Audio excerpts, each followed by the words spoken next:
when I was sitting and listening to the news about the protests in Tallahassee against gun violence from the students who were victims in the Parkland shooting, I got a text message from one of my coworkers. The text message asked me if the students were in the Capitol protesting just because they wanted to get a day out of school. Now, these kids actually did suffer a great loss, and my heart goes out to them. But there are always going to be those students in the group that just want to get out of school, get out and have fun. My mind went back to another event in the past that may have completely changed and shaped my life, hopefully for the better. It was April of 2000, about a year exactly after the Columbine shootings. I had a friend, he was my best friend, and he had been bullied, literally, from the day that I met him in 3rd grade. One day, in 2000, he had finally had enough. We were sophomores, and there was a group of seniors that just were relentless and had been relentless to us the entire year, sitting across the commons throwing insults at my friend. When he had finally had enough, I saw a chair fly, I saw a sandwich get thrown on a table, and I saw my friend launch out of where the chair had been.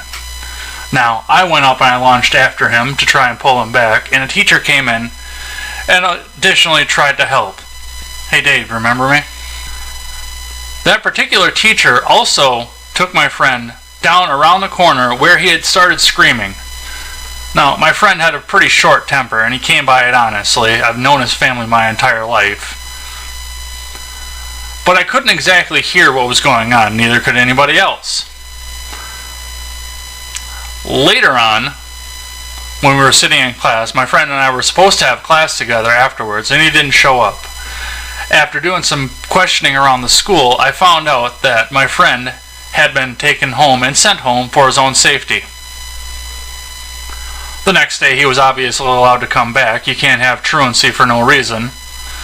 So my friend came back to school.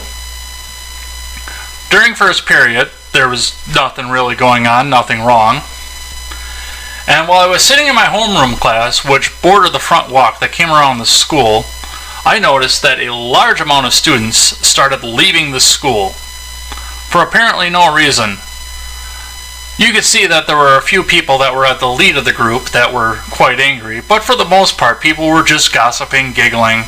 They were high school students. It was what they did. I didn't know what was going on. They went out and just sat on the front walk, and I found out very, very shortly after that they were having a protest and a walkout for the fact that my friend had been allowed into school. That was when I found out what they had alleged had happened around the corner when the screaming was going on.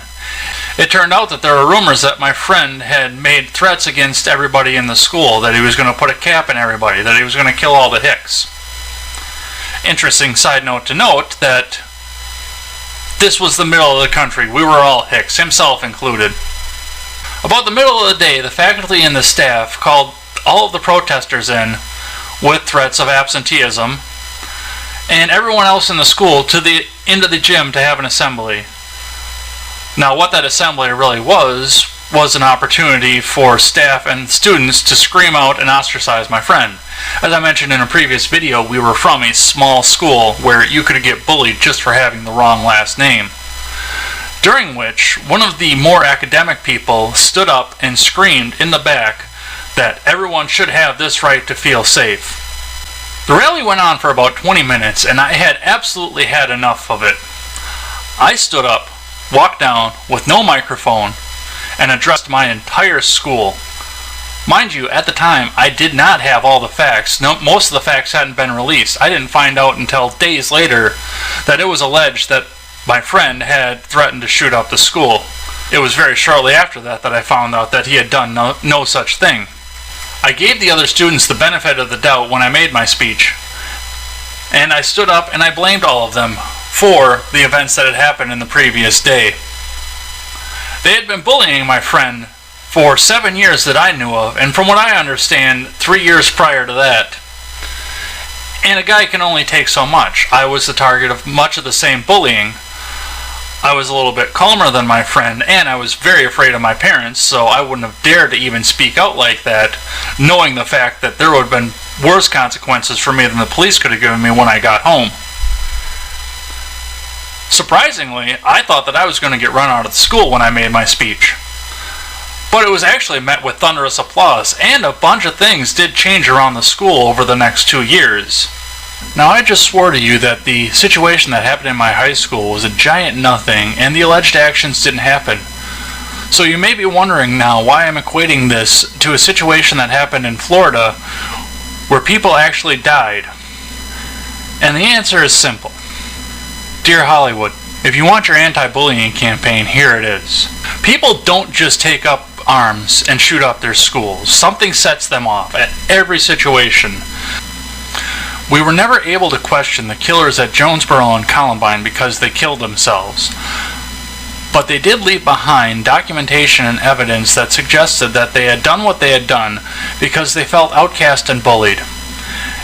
Interviews with students and teachers after both tragedies led to much of the same thing, and led to a lot of the same quotations coming from the other students. These students were weird, they were outcasts, they were always a little bit off. We always knew this was coming, even if they didn't know it was coming. It doesn't surprise me in the least to find out that Mr. Cruz had many of the same things said about him in post-event interviews with fellow students. Think back to when you were in high school, or if you're currently in high school right now, think about the social structure that's going on right now. Every school, and more commonly every class, has got that one weird kid. Sometimes there's more than one, but they just don't seem to fit in with everybody else. Now, are those kids ever just left alone, left to their own devices, left to do anything else?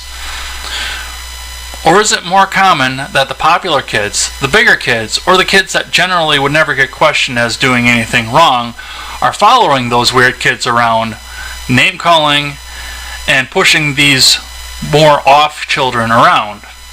Kids are assholes. It's a known fact. That weird kid is rarely left alone.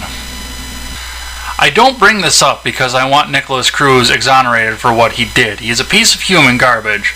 There are many, many better ways for somebody to deal with the problems that are going on in school.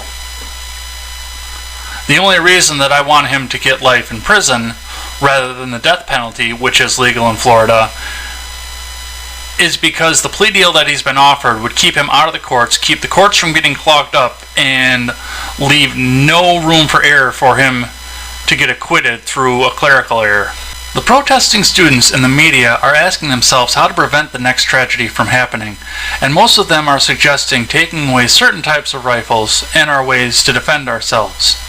Eliminate the tools of destruction. But instead of doing that, why don't we be the bigger people? Go out and befriend that weird kid. Try and figure out what's going on in his head. Try and figure out if there's a way that you can reach out to him and be better to him. My best friend was considered to be the weird kid, but he was actually a pretty epic guy. I'm pretty glad I got to know him throughout his life, and I was honored that I was able to carry him to his final resting place after a muscle disease took him from us.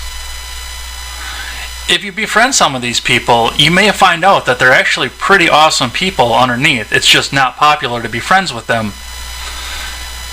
And if you do see a situation where you don't think the person can be saved, for God's sakes, please do say something and leave it on the FBI's hands. I think it's very important to be proactive in your decision on what to do to help prevent the next shooting. Just like the situation in Florida, once the trigger is pulled, that shooter can never be exonerated for what he did, and nothing is going to bring your friends and your other classmates back. While I'm on record for saying conservative commentator Rush Limbaugh is usually far to the right of me, I do have to say that he's right on one instance. The next school shooter or mass shooter is out there, is already planning his next school shooting or mass shooting, and he already has his guns. The next tragedy really is preventable as long as we take the time to try and prevent the tragedy, instead of trying to fill a narrative every time the tragedy happens. Thanks for taking the time to listen to this show and support this channel. Looking forward to seeing a thoughtful discussion pop up in the comments section below or over on Twitter. That is at EdsBlog Twitter with a 1 in place of the I. Always remember, never take the words of bloggers, podcasters, or journalists as gospel. Find all the facts and draw your own conclusions. Take care, everyone.